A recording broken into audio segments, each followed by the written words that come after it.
Round of streaming video gameplay. Watching the LPL. So welcome to another round of LPL commentary. Today we're watching Suning versus EDG. Suning, the greatest hope of the LPL in 2020 Worlds, is of course off to not such a great start in the summer split, as we see Flandre on screen looking kind of flustered, truth be told.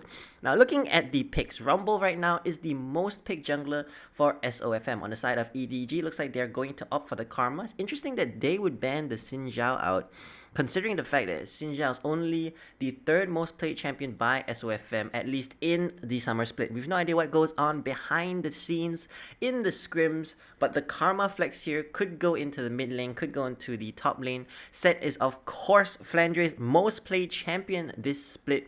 Another thing that is opened up by the Karma pick is EDG. They could potentially be threatening the Senna Karma here. Unlike other teams, EDG are a big fan of Senna with Karma instead of Tam Kench or perhaps another tanky support. Which means that when the change comes for Tam Kench in the next patch, they won't, no, sorry, 2 patches from now, because this is 11.12, they won't actually feel it because they don't even play Tam Kench. Meanwhile, on the side of Suning, Gwen is still up and available. Gwen is, of course, the most played champion by Bin right now, and honestly, the champion is just straight broken. You can't really dive her. She can quote-unquote frontline in team fights. I see most Gwens nowadays, in LPL at least, they're just frontlining with the champion as the Viego pick comes in. I gotta be honest with you, I feel like Gwen just feels stronger than Viego right now. I don't have the statistics to back up my claims, of course, but it just seems that the teams with the Viegos don't really tend to pop off. It's just too much weight on Viego's shoulders, and generally the teams just don't do enough damage. It's like you need to kind of snowball the game pretty hard for a Viego to pop off, and if the Viego is the only strong champion in your team, it doesn't really work either. As the Varus pick comes in, interesting that they didn't opt for the Ezreal. Huanfeng's Ezreal seems to be one of his comfort picks, and of course is a pick that he does very well on, as Viper on EDG just matches the AD carry pick. Ezreal is also his most played champion. So it's interesting that Suning didn't just try and kill two birds with one stone there. With the support and most likely top lane picks still available, EDG up to ban out the Not, which is, I think the second most played champion by Odd. I wouldn't be surprised at all if they up to ban out the Gwen over here. What?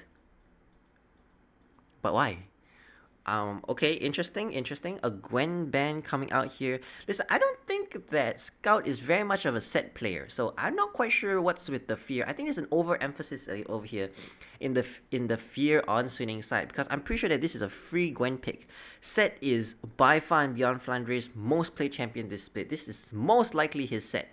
I think you should just look to ban out like I don't know, like a jungler over here as the Thresh band comes in, another on champion, I suppose. But Flandre's got a decent champion pool. The Camille's still up, the Ngar's still up, the LeBlanc band comes in.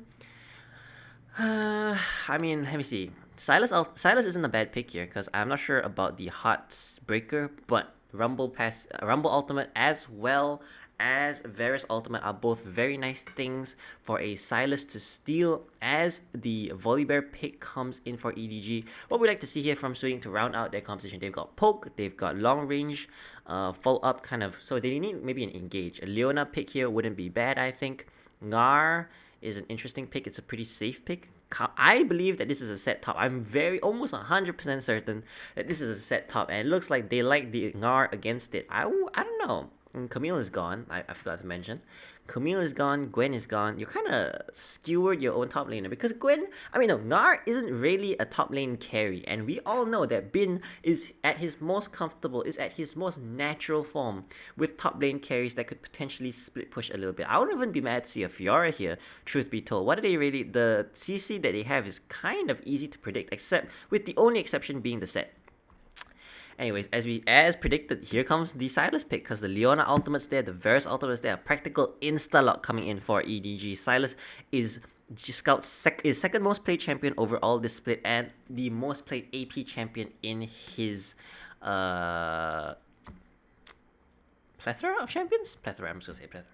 Anyways, looking at both these champions, Suning have a pretty simple long-range engage poke and reset snowbally team fight composition. They really got a little bit of everything. Truth be told, the only thing they're really missing is the AP, which is why the Leona passive I think would fit very nicely into this composition. That's why I encourage that pick. On the side of EDG, on the other hand, they got a very safe bottom lane with perma prio practically. Karma and Ezreal is gonna do pretty well into a Varus Leona lane. The shields and then the ability to help with the push coming in from the Karma. In the top lane looks to be a little bit of a tussle and a bustle as Flandre on his signature set goes up against Bin on his Ngar. Not a champion we very often see Bin on. That's a bit of the additions I suppose that has been coming in to his champion pool, a bit of the update coming in since Worlds 2020, which has been about half a year ago. Now we see him playing a little bit of like tanky, bruisery, team fighty champions as opposed to just the Fioras and the Jaxes and I mean he did play a game of Irelia I think definitely did against Machi in Worlds 2020. And then meanwhile in the mid lane we have the Silas versus Viego matchup.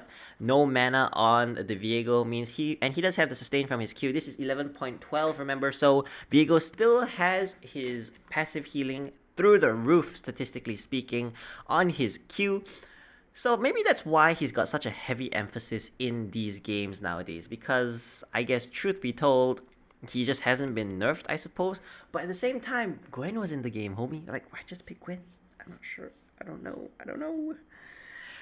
Oh, I really think Gwen was a better pick here. I mean, it might not fit into your composition as nicely, I suppose, as the Ngar, but I think you already have enough team fighting with the Viego, with the Varus, Leona, and the Rumble. I get it doesn't really add too much. I don't know. I suppose. Okay, let's just see how the game unfolds. Picks and bans are long past and beyond, and let's see how the game unfolds before our very eyes. Coming into the game, 1 minute in, no vision secured by any team that is particularly aggressive. There are a few more wards dropped on the side of EDG, just dropping their wards, recalling back to base. A lot of yellow color tree coming out. I forgot what it's called. Is it called Precision? A lot of the precision tree coming out in terms of runes nowadays for players. As EDG and Suning preparing to tussle off. Let's see what's at stake here. Honestly, nothing too much for either team. EDG still looking to dethrone LNG. 75 more to 3,000 assists. Nice career achievement for a jungler. Anyways, so little bit of a tussle going on in the bot lane as they are fighting for vision. It is nearly cleared out, but for some reason Suning do not manage to secure that vision as a little bit of a fight goes on in the top side. Flandre trying his best to get a bit of harass onto Bin, but the fleet footwork coming in. Surprised to see that Flandre actually opting for Conqueror rather than fleet footwork. Interesting choice over there. It's almost as though he expects to be in a prolonged trade with Bin. But even if you do manage to face break him, the most you're gonna get is maybe 4 auto attacks off, and at that point he's just gonna scurry away or maybe even hop.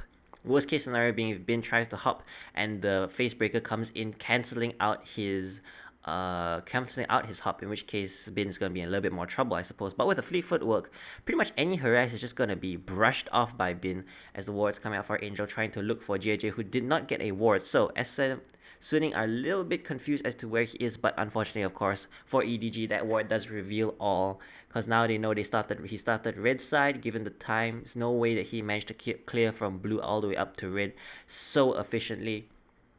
After these 3 camps, JJ has hit level 3 and is now making his way into the red buff side of Suning's jungle. Actually, no, it's a cheese gank. It's a 3 camp clear into a cheese gank. Angel's horribly out of position as Scout jumps in with the abscond and the abduct flash in from JJ, puts on the pause, in come the claws, and Scout just finish him off. Angel running for his life does not have enough ability to run away from Scout. Doesn't have the movement required to run away from Scout, and a little flash in later. First blood secure by EDG's mid-jungle combination. A nice surprise gank coming in from EDG's jungler. I suppose he just saw how out of position Angel was, how bad the wave was, and just a quick call to his jungler coming in from Scout, and just like that, easy kill secured. Oh, I've got to talk about priority. So, priority-wise, in the early levels, fully expect to see top and mid priority in favor of Suning, while on the bot side, as previously mentioned, EDG are going to have easy priority. Look, they can't even touch the wave, the members of Suning right now. SOFM lucky to get away with his red buff not being stolen, but it's because JJ was more interested in his mid laner's head as opposed to a prolonged red buff. Gotta respect that. Sheen has come in already for JJ, making his way towards that Divine Sunderer. as already a little bit of action. EDG 400 gold ahead from that first blood mostly. Flandre in the top side is doing a great job keeping up in terms of farm. I think it's only 10 CS down, about 200 gold down, as Suning's bot lane is not really having the time of their lives. So much poke coming in. And look at the mana bar of Mako. Viper a little bit low, no lie, but Mako has got plenty of juice left in the tank and can keep the harass up. I do believe JJ has been spotted out by a nice timed ward for Bin, but as a result, will SOFM look for a gank here? He really doesn't have too much available to him. On jumps in with the Zenith Blade right onto Mako, who just roots him up as well. SOFM's in the area, is rounding the corner right now. Viper and Mako both have flash. Exhaust is available, as is the cleanse. I don't think much is going to happen here, as Suning's bot lane is not able to rotate in time. EDG just playing it slow, playing it cool, as the harass coming in. Not that it really matters. Actually, no. SOFM has got nothing on this side to sustain off of, and the duo lane now becomes a tri-lane, as Suning, actually quite a bit of catastrophe, as so much manpower is committed towards the bot side. Literally nothing happens except Mako loses a chunk of his mana, and Viper is pretty much running on fumes at this point. Now Dragon looks to be the objective that EDG are going to trade in favor of this. A bit of mid priority later and just a constant bot lane priority means this will definitely go in favor of them. Now, Suning in a bit of trouble already in the early game because their bot lane is not having the time of their lives at all. Huanfeng backing was so far off because they have no vision at all in the bot side of the map, which means EDG might be doing Dragon, or they might be just sitting in your tri-bush waiting to dive you, which, given this current time, is unfortunately not what happens. Is fortunately, sorry, not what happens. But as soon as JJ hits level 6, that's actually why I'm quite a big fan of the Volibear pick. We don't see it enough, in my opinion, even though it is JJ's second most pick behind the Xin Zhao. But the fact remains that once you hit level 6 as a Volibear, it's open season, baby. Every lane needs to be careful. A stacked wave means a volley is a signal, basically. It's a flare, it's a smoke signal to a Volibear. Come gank this lane, turn off this tower, take away their one iota of protection, take away all of their peace of mind, dive them, and give them the maw, give them the paw, and give them the claw, baby. Now, Suning, what can they do right now? So far, SOFM has hit level 6, so this is perhaps where things start to open up for them. They do have a combative, competable top side, I think. So that's probably where they want most of the action to unfold. Rift Herald is spawning in about a minute and a half time. Let's see what EDG with the stronger bot side, let's see what they're able to do. Now, in terms of what's on the map, what's on the plate for both of these teams? Suning really just trying to improve their standings, while EDG is still trying to catch up to LNG, the surprise leader of the group at this point in time. No one really expected it. Just a quick change to their top laner, and already looks like all the talent they need is there, as Mako just coming in with the enchanted Q, and the damage is flying through. There's really not so much to be done. SOFM is in lane, Zenith play later, and a nice little equalizer dropped right onto Mako, who will not be able to survive this, as the piercing arrow gets him in the back, and Mako punished for a slight bit of over-aggression on not even needing to flash to close the distance. Nice Zenith Blade hit up later, free reset. Rift Herald is spawning in 30 seconds time, and that's going to be the next point of contestation in the mid lane. It looks like Scout is just slightly ahead in terms of gold, 300 gold. That is, of course, the kill he received just now, but at this point it looks to be taking over the lane with the constant sustain and the damage coming in from the Kingslayer. JJ is in the area. Of course, he has been spotted out, has been pinged out. They need to be careful right now. They need to know always where the Volibear is, because of course the Volibear has the ability to dive right now. As Bin, look at how much damage Boulder Toss does, honestly. Now Mako is already up here. Angel has been hit by the enchanted Q, which causes him to overreact slightly.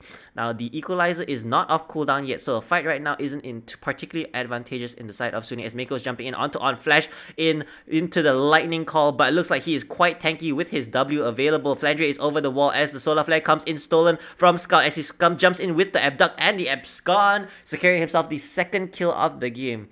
Looking at the statistics, EDG is a much more fast-paced team than Suning. Suning, so far, they're on their stronger side. Don't get me wrong. Suning has a 12-5 record altogether on this side of the map, on blue side, and only a 2-7 score on the red side. So, if Suning lose this game, it's not going to be so bad, because they're just going to opt for blue side yet again. But it'd be interesting to see if EDG lose this game. They're obviously going to opt for blue side and just let SOFM and the rest of Suning just suffer. As Rift Herald is started on top of Vision, despite the fact EDG are the ones who made the pick, as well as the fact that Viper is making his first rotation up a lot faster than Huanfeng is. Huanfeng's kind of pinned into lane, only leaving the lane right now as SOFM leashes the Rift Herald as far away as possible, trying to reset it as much as he can. On is still level 5, as is Mako, but Mako's already got his ultimate available. Just the perks of being a Karma as SOFM's jumped onto another Abduct and Abscon coming in. SOFM trying to dodge away from Mako's predicted Q. Unfortunately, it is not enough as a few seconds after SOFM starts out the Rift Herald, it goes in favor of EDG, committing all 5 members into this side of the map. Right now, they are just stronger across mid and bot, and as a result, really, there is nothing that SN can do. EDG in full control of this early game. Let's see where this Rift Herald goes. In terms of tower plates, every tower plate is up and available on side of Suning. So at least Rift Herald won't be able to take out an entire tower just like that. But of course, you could just use it to chunk out mid tower and see what happens after, I suppose. Dragon is spawning in 40 seconds time. Not quite sure how much of an importance that objective is going to be, as EDG just happened to be in the right spot at the right time for the first dragon. I don't believe they're going to place too much of an emphasis on it. I could be wrong, of course. We'll see, as JJ has made his way now towards bot side, just starting out to clear his jungle. No vision has been secured by either side. It looks like Mako's vision item has just transformed, and EDG is stepping up a little bit too far in the bot side. So flare right onto Mako as the equalizer is dropped as well. Mako getting the brunt of it yet again as he's taken down by the ignite from On. And just like that, SOFM making his intentions to camp bot lane especially clear, considering the lack of CC, I suppose, the lack of consistent CC up on top side with Bin. It looks like, okay, let's look at the gold. Flandre is still only 400 gold behind. He's about 1 kill behind in terms of gold, slightly behind in terms of experience as well. But his tower looks to be perfectly fine. Yep, it's still 4.5 plates available. So Flandre, all things considered, doing a fantastic job being the weak side, I would say. EDG not really possessing much of a strong side. They had priority in the bot lane, but unfortunately, 2 ganks later, and they are most definitely not considered the strong part of the map for EDG. I think quote-unquote strong side right now is Scout, who is now 2-0, 150 gold shutdown, a huge nuisance in the mid lane. Slightly behind in terms of CS, but I suppose that's the price you pay for getting all the kills on your team. It's got to be a little bit fair, I suppose, as the entire bot side of Suning's jungle has been warded up. Need to be careful, as On is in the area trying to sweep out as much of that vision as possible. This is important, of course, as SOFM has made his way towards the top lane. His equalizer is nearly off of cooldown, sitting in the bush. Looks like they want to try and make a play off of the bounce, or maybe even the dive, because Bin does have his Mega Ngar available, and it is ticking down. Bin does have flash, as does Flandre. Flandre staying away from the walls as much as possible. Unfortunately, it's not enough. Actually, it is enough, as he doesn't get tagged up by the Mega Ngar. Just flashing back towards his tower, using the face breaker, as equalizer coming in quite late. Tanking a tower shot is SOFM, as now they're just trying, they're on a timer, of course, because there is only 2 minions left. SOFM does have flash, he can start up this dive as he turns on the toaster. Flandre is just getting kited around using the SOFM so close, using the haymaker in order to tank up a little bit of damage. Played it as well as he could, he did, but now in the bot side, EDG just having some revenge, dropping the Rift Herald. This will be the end of bot lane tier 3 tower, and the first tower goes in favor of EDG as predicted. Through the statistics, 76% of their games they get first tower, or is it, wait, 65%, sorry, and 78% of the time they get the first blood. As in the mid lane, looks like Scout trying to take an all-in, disadvantageous one at that. And Angel, despite being 2 kills down and a little bit of gold, is actually just fighting back. 900 gold apparently is not enough for a Viego to fear you. He is the ruined king, as SOFM just stealing away what he can on the opposite side of the map. So nice little trade coming in. Dive and a red buff for bot side towers. Looking at the gold, it reflects that it's more advantageous. As you see the fight going down, that actually initially is quite good in favor of Angel, but eventually, oh, SOFM actually here. Flandre is trying his best to push in the wave, and he needs to, because if this gets frozen, he's utterly doomed, as SOFM nearly get taken out. The minions kill him! Flandre with a kill and being able to push in the wave as well. Absolutely worth it. You see the smile on that man's face. Worth, baby, worth. Oh my goodness, he actually gets the kill. What was that damage coming in? Haymaker right down the center. SOFM was, if he was able to dodge that, he would have been able to survive.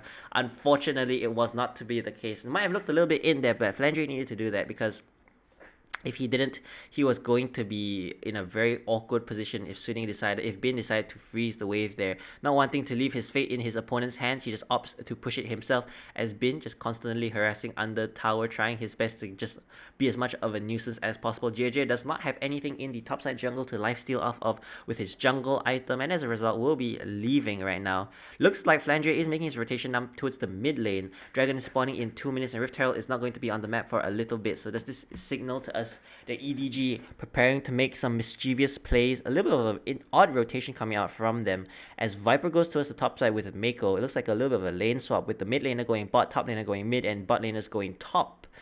Warriors so far are pretty split down the center. EDG, not much vision in the river, more vision in their own side of the jungle, especially the entrances towards top side. As right now, Mako and JJ are not really playing together to secure a very much vision.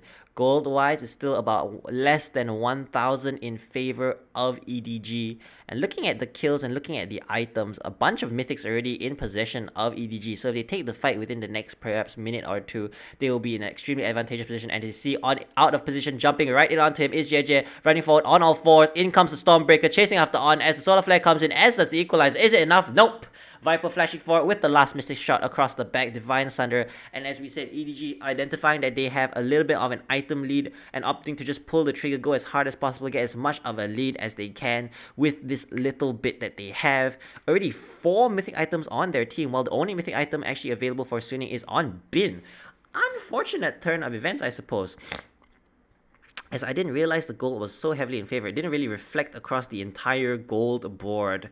But Prowler's Claw eventually finished now by Huanfeng. They really need the Divine Sunderer as well as the Night Harvester on both Angel as SOF and SOFM as the Rift Herald is started up. Looks like SOFM Suning are in position for this, however, as Scout is a little bit low on mana, channeling his recall now. In jumps Bin, he's channeling up his rage tags, gets the strike break off. Mako running away, gets a building to the back, and Suning are in position to push. Suning are in position to take the Rift Herald, pushing EDG out of the river. But meanwhile, on the bot side, Scout cancelling his recall, just looking to try and get back as much as he can for his team. And it looks like Suning, off of nice recall timings and just grouping up as a team, able to pick up the Rift Herald away from EDG, stopping them from accelerating the game further, as Scout able to get the wave to bounce back eventually by shoving it under tower. Does manage to get his recall off, teleport coming in through mid lane. Looks like EDG perhaps want to start pressuring down mid, want to not allow Suning to get this mid lane tier 3 tower, as every member of both teams is now coalescing around the river entrance towards Dragon. It's a flash in from Angel, jumping onto Mako. Mako jumped onto by the Equalizer yet again as Angel picks himself up an unwanting servant as the cleanse coming in. Actually missed time. Xenoblade flash in, but Flandre's also got... Wait, Flandre's been gotten actually. Flandre absolutely got it on as Suning turned up the heat. Nice flash engage coming in from Angel. Unexpected to say the least by both us and everyone else watching. Even EDG is stepping back in awe as Rift Herald will go down mid lane. JJ is there with Scout, so that means the tower will remain up. It's just chunked quite horrendously at this point in time. Suning showing some fight. 3 kills up. Gold lead has been equalized for the most part as Suning. Now let's see those mythic items come rolling in, baby. I'm not sure how Angel saw. I suppose he just saw that this was a little bit too far. Probably going for Viper more than he was going for Mako in that situation. And let's see what happens to Flandre here. I did not notice this as all. The cleanse actually mistimed by Viper. But it looks like the damage coming in from Bin and SOFM is enough. Not sure if the Haymaker was used or not. Because if Haymaker was used in the last second there, I think SOFM would have been traded. If not, then forced to use his flash. Now we get a brief moment of reprieve as Baron is only spawning in 2 minutes. Looking at the teams, really not much Baron damage on either side. Ezreal and a penetration Varus is not what I would call a huge objective threat, especially to an objective as tanky as Baron. So we're gonna need to see some heavy poke, unfortunate time resets, and fantastic picks from either team in order for Baron to be on the cards, as Angel and Scout just trading it back and forth up here in this top lane, both trying to secure themselves as many minions as possible in each other's face. Let's look at the picks. Pick-wise, I think SOFM and Suning are in a much better position. The Varus ultimate, the Leona ultimate, the Flash Spectral Maul coming in from the Viego, as well as the fact that Bin can just run forward with his Strike Breaker, stack up his Ngar passive, his Rage Bar, and make it happen. So EDG are gonna need to kind of heavy force like this, prepare and threaten for dives. Meanwhile, the bot side looks like Flandre is getting all kinds of love yet again. His equalizer is dropped while he's between towers using a stride breaker, trying to clear out the wave as much as possible as he pinned against the wall. Does have his haymaker. Unfortunately, the CC lasts for too long, is not able to use it. Actually opting for the what's it called? It's not called Ninja Tabbies anymore. It's called Plated Steel Greaves. Opting for the Plated Steel Greaves as a nice bit of crossplay coming in there from both teams. Flandre is the casualty, but in the top side, Angel is being zoned from all this CS, sitting in the shadows, trying to soak up whatever XP he can, not wanting it to be a complete loss, I suppose, as Bin just sieges down this bot lane tower. Flandre so far getting a lot of attention, as is actually SOFM's made quite good presence so far with his equalizers. Equalizers pretty much on point, been quite gank determining right here. On is stepping forward very aggressively. I'm pretty sure EDG had no idea that he was alone, otherwise that Leona would be 100% punished, 100% dead, as the mythic items for supports come in on the side of EDG, but looks to be quite far away for On, as he's probably building towards Locket now. Still, whoa, Solar Flare coming out, nicely timed cleanse this time from Viper. Not one to mistime things twice, I suppose, as the Captain Jack pretty much comes out. Well, that's a reference I haven't used in a while. As the teleport is coming in behind Scout. Scout is being flanked. Angel is here. Solar Flare was used on the wave, so Scout won't have an ultimate to use as he absconds and abducts towards Bin. Bin is still stacking up his rage bar right now as in comes Flandre. Flandre will have his ultimate available as the Zonias comes in. In comes Flandre, jumps forward with the stride breaker, but now it looks like he's getting kited in the mid lane. Suning is winning a fight. Looks like the engage is too much on the side of Suning, as well as the equalizer probably dropped on them in the river. Looks like Baron is going to be on the cards now, 22 seconds after it spawns, but it looks like Suning not interested enough. Death time was not long enough, I suppose. Actually, it's 20 seconds. I think they've got enough time, but instead opting for this mid lane tower. It really should look to push something as the teleport is coming in behind them. Scout doesn't have his ultimate yet available. Flandre does have his as it jump forward. JJ is running forward, and somehow Huanfeng gets split off from his team. Not quite sure where he was going with that situation, trying to Prowler's Claw out, I suppose, but he is 100% dead. Kill is gifted over to Scout. In the top side, at least been getting something back for his team. I'm not quite sure where Huanfeng was going. Honestly, his pathing has been a bit odd. His reluctance to kill, to try and hit the mid tower, and then, I mean, just getting split up from the rest of his team. Let's see what happens here in the river. As a flash engage, that Xenoblade looked a little bit sus, not gonna lie, as a flash forward coming out from SOFM as well, and the piercing arrow going through Mako and securing a kill onto Viper, as Scout just doing a little bit of counter jungling for himself. Doing a little bit of counter jungling of his own, taking what he can as the deep vision has been secured. 40 seconds until Dragon Spawn. EDG in a very comfortable position, especially after they get some mid priority over here. Could potentially get jumped on as the Stride Breaker comes forth. Everfrost to try and disengage. Mako being in the area with the shields as well as Australia speed ups means that he will be perfectly fine. Scout will be life stealing up with his nice little red buff. The regeneration is pretty massive, and the pink ward up in the top lane almost made me believe that Suning had a giga omega wave stacking up over there. Now, no vision is going to be available for Suning because of a nice little cheeky play there from Mako. Both teams are in position as the True Shot Barrage goes extremely wide of any member of Suning. Angel needs to be careful. He nearly face checks into an abduct, as well as the entirety of EDG as the fight looks to start. Suning are not in a very good position. Equalizer is not so bad in this area, I suppose. Can go right across the entirety of the team. Scout is, of course, one of the main damage dealers right now, but Viper with his Divine Thunder is nothing to laugh at either as he steps forward. Look at the damage coming out from the Mystic Shots right onto Angel as the Dragon is started up. EDG with the bottom side priority as well as being across the board. Scout does have the Mega Ngar available, but Bin is looking to flank the flanker, I suppose, as he jump over the wall. Looks like he won't, as the Solar Flare comes in, as does the Equalizer. It looks like that's all that Suning are willing to commit. Now the engage forth, Scout jumping onto On. On's probably going to be left to dry here as the Flame Splitter comes in. Nice little Zonias coming out from SOFM in the bot side as the Mega Ngar only hitting out onto Bin. Bin does transform, does have Flash available as well, but it looks like EDG after a kill and a Dragon are very happy with what they got. The Mega Ngar is taking down Bin. If they're going to look for engage, need to do it quickly, as the poke comes out is too much, drives the remainder of Suning away from the loss, away from On's corpse, as look at how immune Viper feels, look how powerful he feels. Oh, it does have the mana immunity as well. Just jumping forward without a care in the world, and Viper with his Mystic Shots kind of winning out that fight before it even starts. As we see here the Shrelas as well. Scout seeing an opportunity, honestly wanting the rest of Suning to jump in onto him, and right after the Zonias just pops Bin right into the wall. SOFM did a really good job zoning with his Flame Spitter positioning as well as an opportune Zonias dodging at least the Haymaker. Not quite sure what else he did manage to dodge. Now Bin is way ahead in terms of both gold, XP, and pressure than Flandre, but Flandre is still a team fighting threat, of course, with the showstopper as well as the face breaker. Now let's see what goes on here. The only objective on the map right now is Baron, and it looks like EDG are in position to just stop it out. Somehow unstopped by a true shot barrage. Thought he was sitting on a ward, but that was not the case. It's actually a perfectly timed. Not quite sure how they got that. He's gonna be stopped yet again by Viper. Nope, does not get stopped. Unfortunately, as he just jumps in aggressively onto SFM dropping the equalizer onto him, not wanting to take it just like that, I suppose, as Angel was skulking forward. So far, Hwanfeng not able to hit as many skill shots as Viper, and definitely not at the consistency and at the rate at which an Ezreal is able to put out the damage. And Viper, look how comfortable he is stepping forward without a teammate around him in at least like 200 units, as Viper is jumping away from the Spectral Maw as the Solar Flare comes in, tagging out Mako.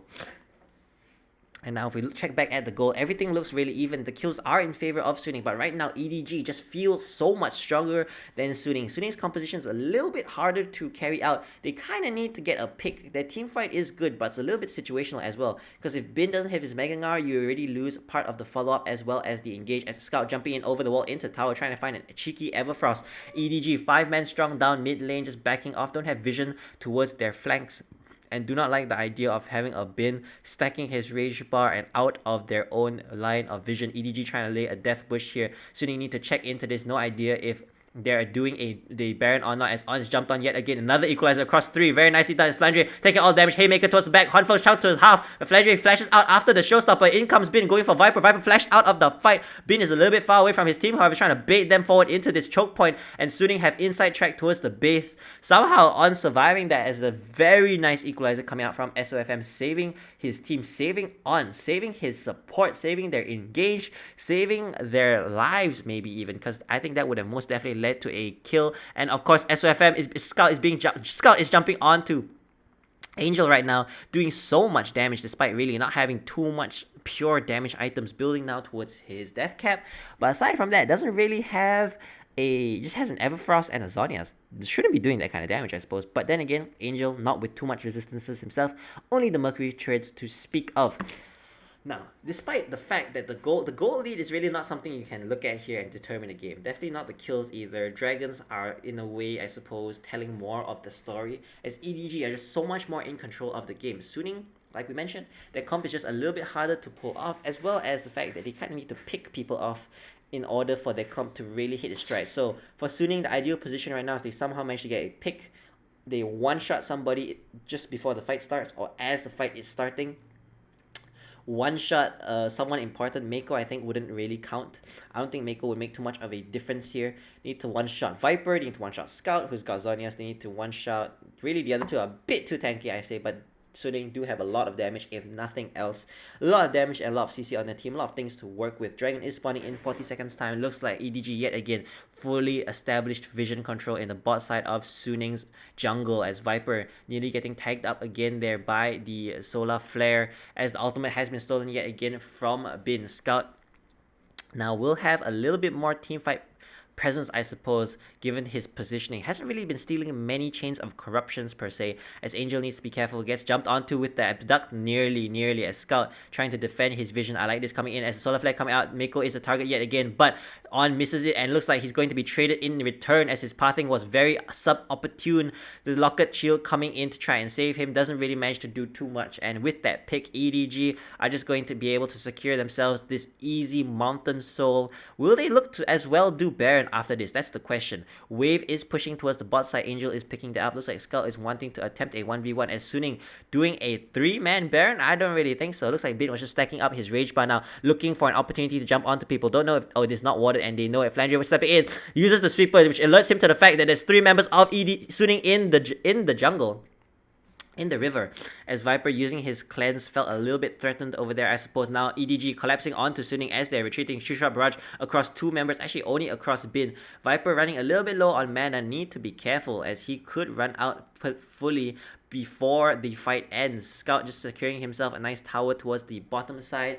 And now the gold lead reflects the situation of the game, the state of the game, as Scout is being jumped onto Angel and on in the area, as well as Bin. Looks like the little teleport coming in. Flandre is coming in as well. Scout doesn't have an ultimate he can steal by sustaining up so much. Still has Zhonya's available, by the way, as they are running forward. Flash Spectrum Walk in. Scout just lifestealing so much with his own Kingslayer ultimate, as in comes the Zhonya, as Flandre is being chased away by On, and just like that, Scout overextending slightly as in comes the Equalizer. Flandre completely surrounded by the entirety of Suning. What are they doing here? As he's thrown against the wall, Haymaker to tank up some of the damage, and it looks like Baron is going to be the call right here. Suning, if they don't do it, this is pretty much the only opportunity they're gonna have. What does EDG have to stop them? They've got Poke from over the wall, and they've got JJ at level 13. Of course, all smites still do the same amount of damage. SOFM is ahead in terms of levels, however, so even if it was the old patch, that wouldn't make too much of a difference. Suning need to do this, and you need to do this quick, as teleport is available for Scout in 20 seconds. He's gonna be joining this team. Equalizer is not available, remember. Neither is the Solar Flare, so Suning are really kind of out of engaged options, and somehow EDG 3v5 are stopping them from doing Baron. They're poking them out. In flashes SOFM, but he pops into the Zhonya. It's gonna get killed by the Mystic Shot as he emerges,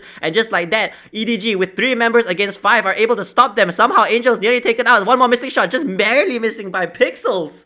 And Suning, they're absolutely out of position. Has been knowing he's got no way out, tries to go in, but Viper is just too ahead of the game, and the shields coming in from Mako are too much, as the fight goes heavily in favor of EDG. Somehow kiting beautifully in a 3v5 situation. Viper, Mako, and JJ absolutely destroying Suning, styling on them, breaking ankles, breaking hearts, spirits, and souls, I suppose, as Huanfeng, upon stepping out of the base, needs to step right back into the fountain and get a drink.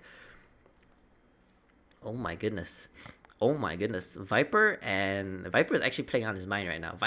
So a few trends I'm seeing here. Scout, okay, a few trends I'm seeing. 1, both teams not afraid at all to teleport behind solo laners to make picks. 2, Viper incredibly close from getting hit by that corrupting chains there. That would have been the absolute int of a lifetime. He didn't even have cleanse, had flash. Look how aggressive he is. He knows there's no solo flare. He knows that the Leona's over the wall. He knows that there's no equalizer for at least a few more seconds. In fact, yeah, about like 20 more seconds, and look at this, nearly hitting a bunch of these Mystic Shots that would have absolutely ended Angel. And then Bin, after this Stormbreaker comes in, knows that there is no out, tries to get Viper, but the shields are there, the exhaust was there as well, and just like that, EDG stepping forward so aggressively. Viper frontlining yet again, the rest of his team just standing behind him. Look how aggressive he is, knows that there needs no one else, I suppose, as he jumps onto Bion. Nice little Zen play into the stun. Viper too aggressive, too cocky, too confident, too dead at this point in time, and now Angel has the most fed member on EDG, but Scout jumping onto Bin. I'm not sure if that's a good idea, as Flandre just chasing, oh my god, the Haymaker coming in, absolutely wrecking them. Now Angel forced to jump out of the body. The only soul available is over there. Is Huanfeng unable to run away from JJ, and the kill goes so heavily in favor. The fight goes in favor of EDG. How did that even happen? I think we're gonna need a replay. I mean, the game is probably gonna end, so just show us a quick replay, I suppose. As 1 against 3 right now. I'm not sure if Angel has it in him to defend this. Doesn't have his ultimate available as well. Every member of the team not only has their health bar, has also a mountain soul shield, and it looks like the game is over, ladies and gentlemen. Nearly. Suning looked at one point in time to be in control of that game, but alas, it is not to be, I suppose, as Scout is an absolute menace and a half, having completed his death cap, taking a 4v5, realizing that they threw everything onto Viper. EDG pounced back onto Suning after losing a member, and it looks to be a perfectly sound decision, I guess, by the looks of it, as both teams now retired to the back room trying to figure out what to do. Let's see some trends here that we have noticed from both of these teams. EDG, Viper playing out of his mind, absolutely great. On the side of Suning, I'd say SOFMs did a pretty good job this game. Everyone else kind of okay. Bin did some decent side pressure. On got caught a lot. On got caught a lot in the last game. But I suppose as a Leona, positioning, you need to like find that nice balance between not being too far up, as well as the fact of you not being so far. You don't want to be too far up, but if you don't want to be too far up, you want to be far up because you want to look for picks. You want to be able to engage, you want to be in range. But if you're too far up, you don't have any mobility, so you get caught. So it's a hard balance, especially when you're against people like EDG who once they smell an opportunity, see an opening, glimpse at a ray of light through the cracks, they will pounce and pounce. They did. And Suning unfortunately take a tumble in game one. Let's see what happens in game two, ladies and gentlemen. Thank you guys so much for watching yet again, and let's just see. Will I do 2 games today? I'm not really quite sure. Let's just see how I'm feeling. I suppose after this, I feel kind of fresh, not gonna lie. Thank you guys so much for watching game one though, and we'll catch you guys next time. See ya!